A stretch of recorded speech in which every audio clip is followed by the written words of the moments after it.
All right, folks. Hi, everyone. Welcome to College Kickoff 2025 as we take a look at the upcoming season for the Virginia Tech Hokies. I'm Jermaine Ferrell. And, of course, I have tag team partners for this cool show. And joining me here in the studio is Ryan Moye and Miriam Chamberlain. And how are you both doing today? I'm doing well. I'm chilling. Yeah. I'm chilling. You ready for another Virginia Tech season? Oh boy, oh boy, oh boy. Let's see what they do this year. So far, practice is looking good, so I'll take that. Yeah, I'm just ready for the fans to get in the stands and, you know, get that Metallica bumping.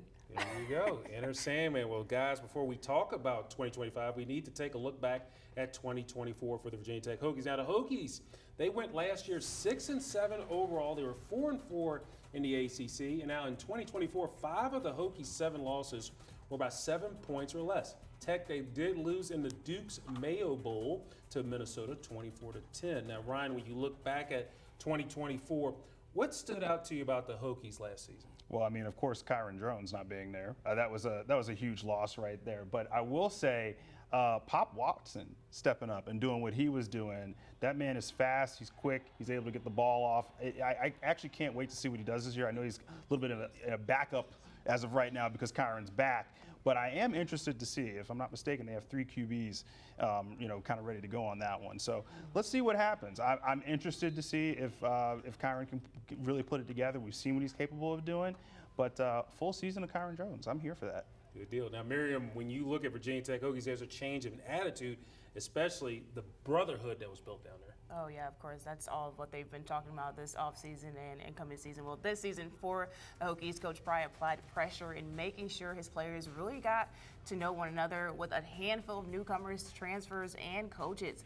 It's been a priority of this offseason becoming close. And since then, a lot of player-led get-togethers such as bonfires, camping, cookouts arose, making the Hokies football program closer than they expected to be after getting to know each other and understand their why. So let's hear from the players. All summer we've done this thing called team building, and it's brought us all so close.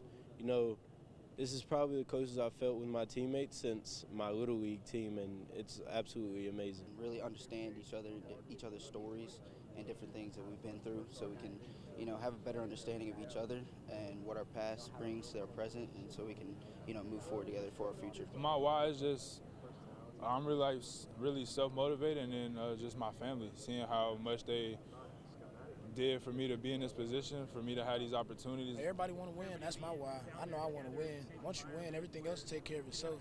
So I feel like if we focus on being in the moment, winning now, we're going to win in the future. I guess my why would just have to be my family. I have a very large family. I'm one of 13 kids. And growing up, seeing how much my parents always sacrificed, I owe it to them to give 100% and be relentless about everything I do, because going into every day not 100% would be a disservice of all they sacrificed and all their hard work. Tell you what, one thing stood out to me, Cookout. I mean, you can't go wrong with a cookout, right? Mm-hmm. Cookout. I know, I hear that. But Benji, for me, was the 1 of 13. That's impressive. Very big family. I'm still thinking of Cookout. That's just me. I'm a food guy. I haven't missed a meal. But Miriam, of course, you got a chance to catch up one of the leaders of the Cookout, as they say, and Kelvin Gilliam. So here is your one-on-one between MC and KG. Getting everybody together, y'all got the mini camps going. Just tell us a little bit about the process of the excitement around. Y'all got a couple more weeks now. Yeah, like all this work we've been putting in, all the brotherhood, all the connections that we built, it's really good finally to come out here and do it on the field and just show us what we've been working on for these past couple months. I mean, these are the same guys that I hang with, the same guys in the meeting room. So to come out here and really do it, it's just been phenomenal for us and stuff. Like some of these guys are one of my best friends on the team. For us to come on this field and do it again, man, it's been really exciting. Now, a lot of the players have been giving us the inside scoop. Y'all been having a lot of player-led team bonding, camping, whatever you can think of. But the whole gist of it is to kind of get each other comfortable, understand each other's background story, and the most importantly, your why. Yeah. So what's your why? Yeah, my why for that is because like when we get in those heated moments, when we get into those close games, those battles, I want to know the type of guys I'm going to war with day in and day out. I want to know, what you're about, what's your story, why you do what you do, what gets you up in the morning. Those are the type of things that I want. And the same thing of it is like, like holding guys accountable. You know, I'm KG, I'm getting on somebody's tail and stuff. I want them to know that's coming out of a place of love and generosity. I just want to make them better and stuff. So that's the whole point of the bond and stuff. And that's the whole thing. Like when we get out here, man, like I'll go, you know, work somebody or just get somebody better. And right after that, man, I'm dapping you up, man, because the whole thing about is iron sharpens iron. I'm going to try and get them better at the end of the day. New strength and conditioning coach. I mean, everybody's scared of that man. What is? Oh, you're not okay. I'm joking. I mean, just tell us what, because we're not around. So, like, what is it about him, but that keeps y'all going? The fear draws y'all to him more. You know, like, just tell us a little bit about how he's been and how he's kind of helped your game. Yeah, so Coach Ferguson, I was actually under him when I first got here, and from the jump, you know, we clicked off because he knows that I'm going to come in at work, and he knows how to get me going. He knows, like, what can tick me off, how to talk to me, and, you know, he's just been one of those guys that's just been a good mentor, a good role model, and he just embodied what Virginia Tech football. Blue-collar type of guy, you know, either you're going to do it or it's not going to get done and stuff. So, you know, he's, you know, just been a really good, you know, asset to this program. I was super excited when they gave him the job because already just being under him and, you know, he's definitely give this team a new identity and a new mentality every time we get on this field. So he's just been great. I guess we have to try out one of his workouts. Yeah, you have to. I'm like, hold on, coach. I've been breathing like my legs not used to how to do that. Yeah. All right, well, thank you so much. Well, great job, Miriam. I think you could handle a Coach Ferguson workout. But if you could talk a little about Kelvin Gilliam, what does it mean to have a guy like that on the team? Well, as you can see, I mean, he's well-spoken. Even when we were down in Charlotte and we were talking to during the ACC kickoff, he is determined. He has that grit. He has that mindset. He's going to tell these players what they need to hear, but then also, you know, as he said in his interview, keep them uplifted, keep that spirit. So I think that was what was most important for Coach Pry and the players this year, just how important it is to understand why you're here and why you want to do something for the guy next to you.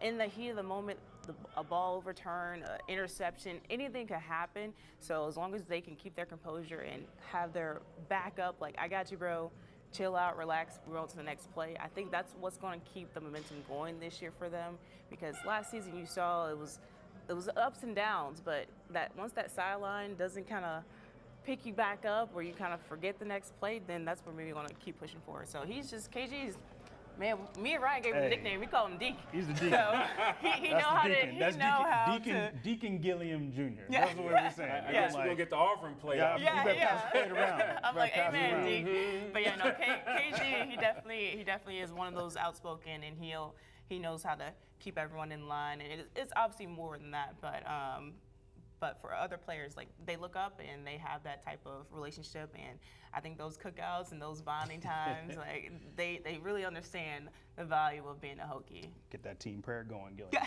Get that team prayer going, and when brother. you bond over the grill, that's big now. time right there. Well, speaking of big time and a guy that's near and dear to all of us, we move on to a man who's been a part of Hokies football for nearly several decades. First as a player, and now he enters his 43rd season as the radio analyst for the Virginia Tech Hokies broadcast. Recently, I caught up with Virginia Tech Hall of Famer Mike Burnop for his thoughts of the 2025 season.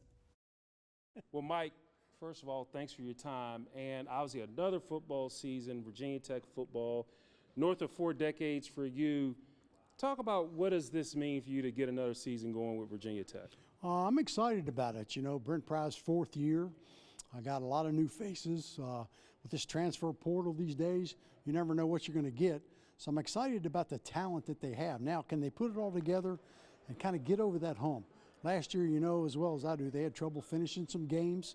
They got a new strength and conditioning coach, Jared Ferguson, one of ours. And I'm excited about what he did over the summer. And the outlook is bright.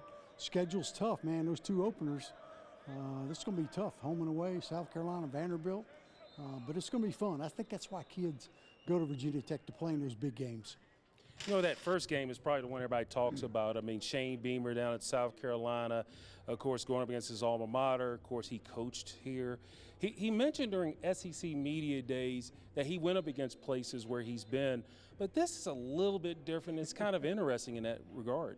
It is very interesting. Probably better that it's at a neutral site than having it at his place or our place, right? But, you know, there's so much intrigue, and you think about Beamer ball, where that was invented with his father at Virginia Tech, who's going to have the rights to say that after that game's over? How much Beamer ball are we going to see? But he had a great year last year, got an unbelievable quarterback coming back. I think he was picked number 1 in the ACC or the SEC. And so it should be fun. I mean, they got great talent, probably going to be maybe a top 10 team, but a great opportunity for Virginia Tech to start the season off playing them on a neutral site and then coming back and having your first home game against Vanderbilt and Diego Pavia, especially after what happened last year. You know, obviously, Mike, I mean, this is, Coach Pry's 4th season. And obviously the expectations were high last year, but this year is a little bit different. So, but one thing I've noticed, there's so much optimism, and he feels like this team is where it needs to be. But when you look at the one big thing that glows, I mean, those one-score games, he's 1-11 in those. What do you feel Virginia Tech has to do to get over the hump and win those close games where they've either had a lead or it just came down to the last plays? Well, I think he made the right move. I thought he owned up to it. He said we weren't in great shape and we couldn't finish games. So what happens when you're tired? Mentally, you make mistakes, and physically, you get cramped up and you can't finish games. And so he went out and got Jared Ferguson, a Mike Gentry disciple, and he went back to the old school stuff. And they're going to run more than they've ever run. They did more training this summer than they ever have. And Jared, he says, hey, by the time you finish the 4th quarter, you'll be ready for another game. You're going to be in such good shape. So I think that's a big part of it. When you couldn't finish games, that mental part of it starts sneaking in. You get that doubt. Now, last year, had they won the game at Miami, who knows what might have happened. I mean, that was a heartbreaker. But you just never know. That's the way it ended up, and you got to own it. And then the neat thing is, I mean, you and, Bill Roth have been doing this for a long time. You guys have, I've heard people say the childhood. They grew up listening to you guys and watching, and then it's kind of like we're doing it again with you guys. And it seems like you guys haven't missed a beat. How neat is it to still, I mean, you guys are, going out, I think it was your 3rd year doing it with Bill, or 4th, the reboot somewhere in there? It's been longer than that, yeah. Right, the reboot. But, to have that back, I mean, just how neat is that? Because you guys haven't missed a beat and people still talk about you both doing this. Well, it's like riding a bike, Jermaine. Nothing changes, right? We spent 27 years together, I think, the first time around. So, yeah, it was like getting back in the booth and back to normal. Didn't take long.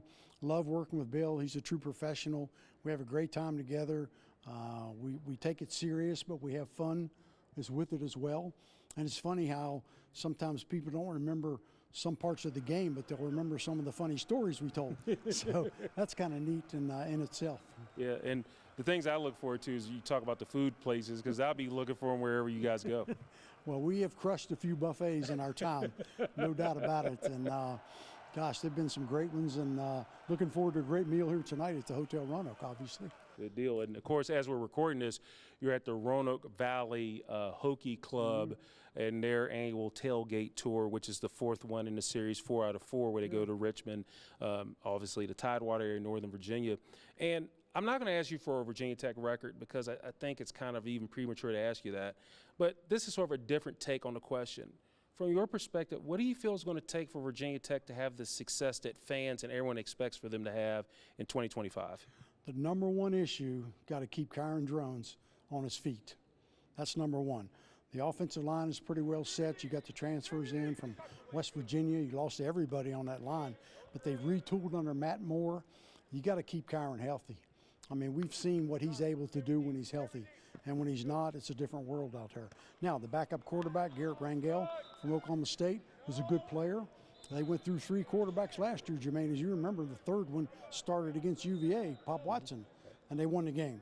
So, but that schedule's tougher this year. They got to keep him healthy, number one. They got to be able to run the ball, which I think with Stewart coming in will be a big help. And then on defense, you got to create some turnovers, make some negative plays. They were good at that last year with that defensive line, and I think that'll be important this year as well. Good deal. Well, this name tag says it all. Virginia Tech Hall of Famer and analyst of Virginia Tech radio, football, basketball, I think tiddlywinks, any other sports you got out there? No, but I want to congratulate you on being sportscaster here in Virginia. You succeeded me, which is great. That was awesome. Well, yeah, we got 2 of them here. That's right. Well, anytime you can be in the same sentence with Mike Burnop for anything, even for a pat on the back, I'll take it. But Mike, thank you so much. I love you to death. always good to see you, good to be with you, and always great seeing you. Look forward to getting with you during the season. Yes, sir. And, of course, that's Mike Burnop, Virginia Tech Hall of Famer, record-setting tight end for Virginia Tech. And, of course, he's the radio color analyst for Virginia Tech football as the Hokies, they get ready for the 2025 season on the gridiron. All right, coming up on College Kickoff 2025 featuring Virginia Tech, we'll hear from head coach Brent Pry as he gives us his thoughts on the upcoming season. Plus, Ryan Moye checks in on the new offensive and defensive coordinators looking to put their stamp on the Hokies football program. College Kickoff 2025 featuring Virginia Tech rolls on after this break.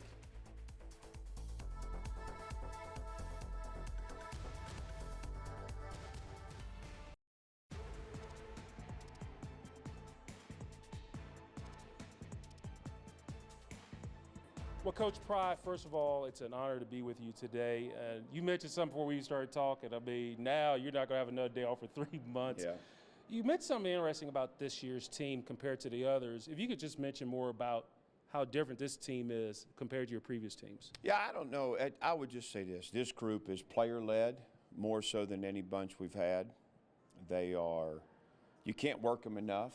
They keep asking for more. They're fully invested. They've had a great summer, arguably our best summer yet, and I think they're in a good place. They're ready for camp. Good deal.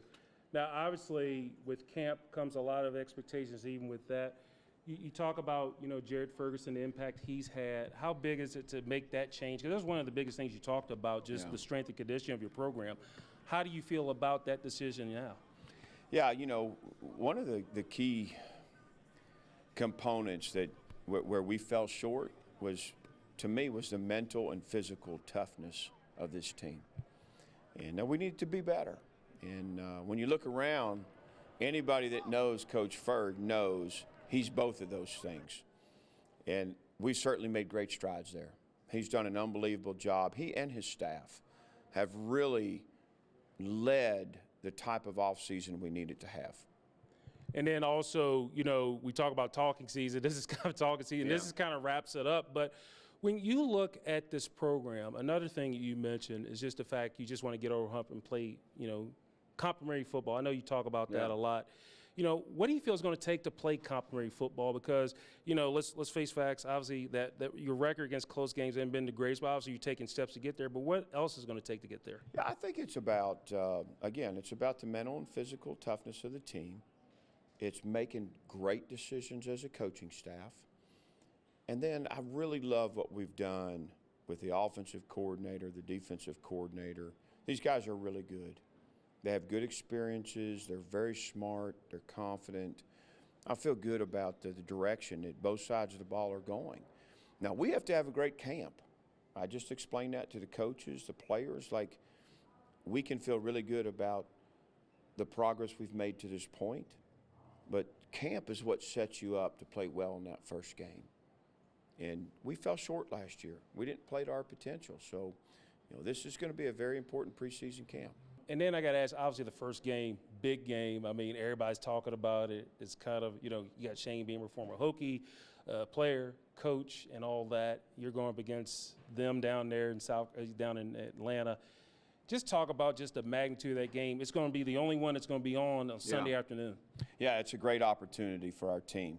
I'm excited that we're playing the type of opponent that South Carolina is. These guys arguably should have been in the playoffs. They have a top 10 caliber team. They have an unbelievable quarterback who's a Heisman candidate. They've got a great edge rusher.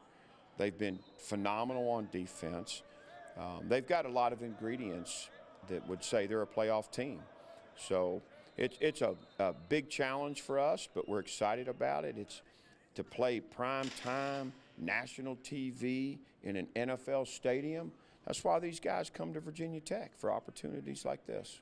Well, Coach Pry, it's always a joy seeing you. Coach Brent Pry, head football coach of the Virginia Tech Hokies, talking about the 2025 season as we're coming on the doorstep of kickoff. Thank you. Well, earlier this year, Virginia Tech head football coach Brent Pry made a few changes with the coaching staff. In January, it was announced that Sam Siefkes was named the new defensive coordinator of the Virginia Tech football team, followed by Philip Montgomery in February, who was named the new skipper at the helm of the offense. Both coaches bring a slew of football experience ranging from the collegiate level all the way to the NFL ranks. Fast forward through an offseason that has seen changes to personnel due to the portal as well as the installation of new schemes. Both coaches seem to have this new look Hokies squad trending in the right direction. Virginia Tech offensive coordinator Philip Montgomery feels right at home. You know, I feel very blessed to be here. My family feels very blessed to be here. My wife and I have really enjoyed Blacksburg and the Virginia Tech community. The former Tulsa head coach and college quarterback has made a few adjustments stepping into the role of offensive coordinator, especially working with a defensive-minded head coach in Brent Pry. Coach Pry has been fantastic. You know, love being able to bounce ideas and thoughts off of that, but also get, you know, that perspective from a defensive head coach. You know, as you're walking off the field from a practice, hey, I really like this. I thought that put us in a little bit of a bind. Or, hey, I feel like you're giving stuff away with this or that, and being able to use that opportunity to continue to grow within what we do offensively. And grow the offense he has, especially with Hokie senior quarterback Kyron Drones, who is returning to the field after being sidelined due to injury last season. He says under Coach Montgomery's guidance, he's even more comfortable behind center. Just the fact that he's done it before.